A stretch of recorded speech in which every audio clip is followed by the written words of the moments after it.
मंडळी, आज आपण उष्माघात या खास करून उन्हाळ्याच्या दिवसात होणाऱ्या त्रासाची माहिती घेणार आहोत.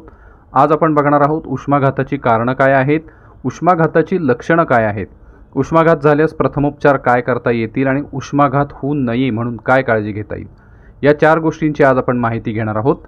सुरुवातीला आपण बघूया उष्माघात किंवा सनस्ट्रोक कसा होतो. मंडळी, उष्माघात किंवा सनस्ट्रोक हा एक उष्णतेमुळे खास करून उन्हाळ्याच्या दिवसात होणारा अतिशय गंभीर त्रास किंवा आजार आहे. उष्माघात किंवा सनस्ट्रोक होण्याचं प्रमुख कारण म्हणजे आपल्या शरीरात जी तापमान नियंत्रण करण्याची व्यवस्था आहे ती अयशस्वी होते किंवा नीट काम करत नाही. आपल्या शरीराचं तापमान नियंत्रित करण्याची व्यवस्था म्हणजे जेव्हा कुठल्याही कारणाने आपल्या शरीराचं तापमान वाढत जातं तेव्हा ते कमी करण्यासाठी आपल्याला घाम येतो आणि हा घाम आपल्या शरीराचं तापमान कमी करतो. मात्र त्यामुळे आपल्या शरीरातील पाण्याची पातळी कमी व्हायला सुरुवात होते आणि ही पाण्याची पातळी जर पुन्हा भरून निघाली नाही तर मग ही शरीरातील तापमान नियंत्रित करण्याची व्यवस्था काम करत नाही. त्यामुळे आपल्या शरीराचं तापमान वाढत जातं आणि त्याचा परिणाम म्हणून उष्माघात किंवा सनस्ट्रोक होतो. पण उष्माघात किंवा सनस्ट्रोक होण्याची कारणं काय आहेत? उष्माघात 2 कारणांमुळे होऊ शकतो. पहिलं कारण आहे उष्ण हवामान, खास करून उन्हाळ्याच्या दिवसात उन्हाचा जो अतिरेक होतो आणि त्यामुळे हवेचं तापमान एकदम खूप जास्त वाढतं आणि ते वाढलेलं तापमान उष्माघात होण्यास कारणीभूत ठरतं. तर अशा प्रकारे उष्ण हवेशी दीर्घकाळ म्हणजे खूप जास्त वेळ संपर्क आल्याने उष्माघात होऊ शकतो. आता उष्ण हवेशी संपर्क येण्याची अनेक कारणं आहेत. उदाहरणार्थ जास्त उन्हामध्ये खूप वेळ व्यायाम करणे, उन्हामध्ये खूप जास्त वेळ शारीरिक कसरत करणे किंवा खेळ खेळणे यामुळे सुद्धा शरीराचं तापमान वाढत जातं. तसंच अनेकदा काही कामानिमित्त अनेकांना बाहेर जावं लागतं आणि मग उन्हामध्ये बराच वेळ कामाच्या निमित्ताने फिरावं लागतं. त्यामुळे शरीरातील पाण्याची पातळी कमी होते आणि त्याचा परिणाम म्हणून उष्माघात होऊ शकतो. हे झालं पहिलं कारण. आणि दुसरं कारण आहे शरीरात निर्माण होणारी पाण्याची कमतरता. मंडळी, शरीरात पाण्याची कमतरता निर्माण होण्याची अनेक कारणं आहेत. त्यातलं प्रमुख कारण आहे पुरेसं पाणी न पिणे. शरीरात पाण्याची कमतरता निर्माण होणे या प्रकाराला डिहायड्रेशन असं म्हणतात. अनेकांना डिहायड्रेशनचा त्रास होतो कारण बरेच जण पाणी पिण्याचा कंटाळा करतात. तहान लागूनही अनेक जण पाणी पित नाहीत आणि त्याचा परिणाम शरीरातील पाण्याची पातळी कमी होण्यामध्ये होतो. याशिवाय बरेच जण जंक फूड खूप जास्त प्रमाणात खातात. उदाहरणार्थ तिखट, मसालेदार, जळजळीत पदार्थ खाणे ज्यामुळे शरीरात उष्णता वाढते. अनेक जण चहा, कॉफी जास्त पितात जे डिहायड्रेशनला कारणीभूत ठरतं, ज्यामुळे शरीरातील पाण्याची पातळी कमी होत जाते आणि त्याचा परिणाम म्हणून उष्माघात होऊ शकतो. तसंच अजून एक कारण म्हणजे वयोमानानुसार उष्ण हवामानाचा सामना करण्याची क्षमता हळूहळू कमी होत जाते.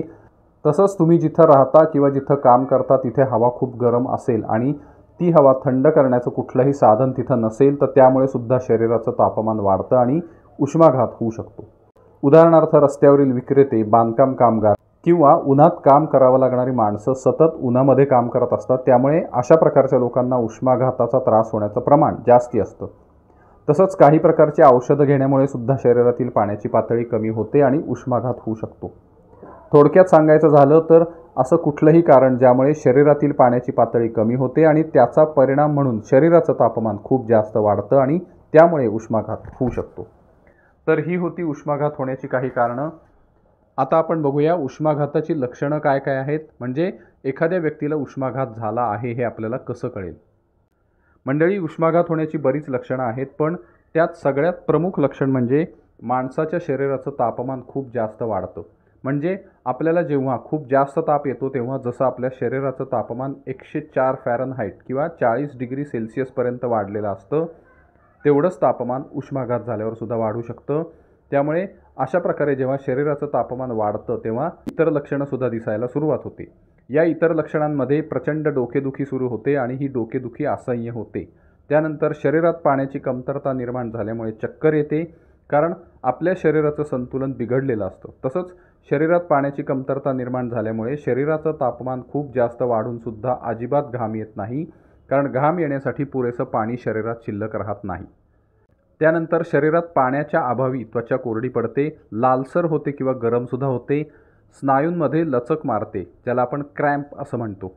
तसंच पोटामध्ये एकदम मळमळ व्हायला लागते, उलट्या व्हायला सुरुवात होते, हृदयाचे ठोके जलद पडायला लागतात आणि उष्माघाताची अगदी परिसीमा किंवा अतिरेक म्हणजे फिट येऊ शकते किंवा माणूस बेशुद्ध पडतो. तर अशा प्रकारे एक किंवा अनेक कारणं उष्माघात झाल्यास संबंधित व्यक्तीमध्ये दिसू शकतात. पण प्रमुख लक्षण किंवा प्राथमिक म्हणजे अगदी सुरुवातीचं लक्षण म्हणजे शरीराचं तापमान खूप जास्त वाढतं. पण समजा एखाद्या व्यक्तीला उष्माघात झाला तर प्रथम उपचार काय करावे? मंडळी, उष्माघात घरात किंवा घराबाहेर कुठेही होऊ शकतो.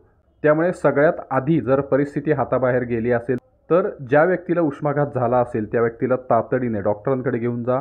जर उष्माघात झालेली व्यक्ती रस्त्यावर किंवा घराबाहेर असेल तर शक्य असल्यास त्या व्यक्तीला आधी सावलीत घेऊन जा.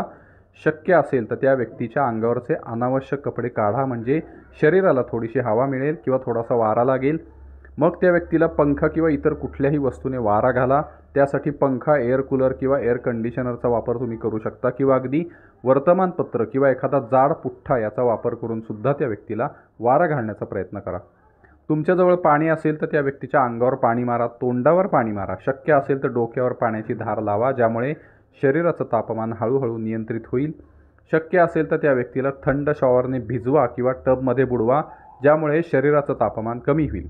एवढे प्रथमोपचार करून ती व्यक्ती शुद्धीवर आली की तिला प्यायला भरपूर पाणी द्या. त्यामुळे त्यांच्या शरीरातील पाण्याची गरज भागेल, पाण्याची कमतरता निघून जाईल किंवा कमी होईल आणि ती व्यक्ती हळूहळू नॉर्मल व्हायला लागेल.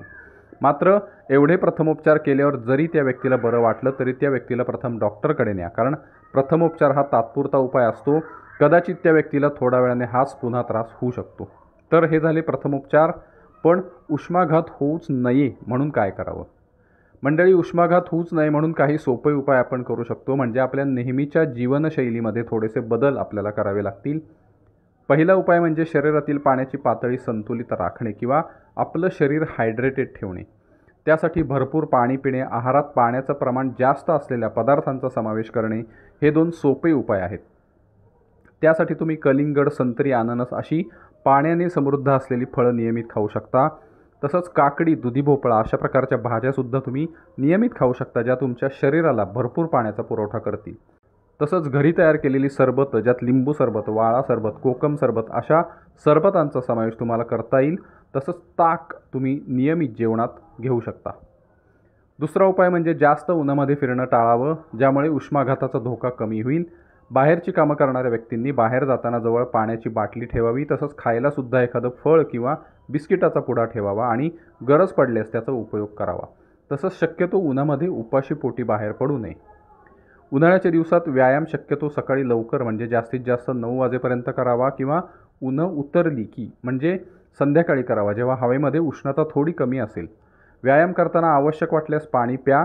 उन्हाळ्याच्या दिवसात तर थोड्या थोड्या वेळाने पाणी प्यायलाच पाहिजे, ज्यामुळे तुमच्या शरीरातील पाण्याची पातळी संतुलित राहील आणि तुम्हाला उष्माघाताचा त्रास होणार नाही. अनावश्यक कसरत किंवा परिश्रम शक्यतो टाळावेत. खास करून उन्हाळ्याच्या दिवसात तर विनाकारण अंगमेहनत करणं टाळावंच, कारण अशा प्रकारच्या कामांमुळे शरीराचं तापमान वाढेल आणि उष्माघात होऊ शकेल.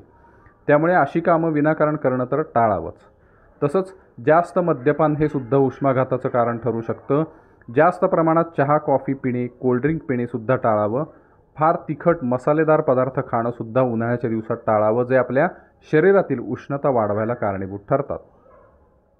तर हे होते काही सोपे उपाय जे नैसर्गिकरित्या आपल्याला उष्माघातापासून दूर ठेवतात. मात्र मंडळी, उष्माघात ही एक आणीबाणी आहे. म्हणूनच खास करून उन्हाळ्याच्या दिवसात उष्माघात होऊच नये यासाठी जास्तीत जास्त काळजी घ्या आणि कुणाला उष्माघाताचा त्रास झाल्यास मदतीचा हात नक्की द्या. धन्यवाद.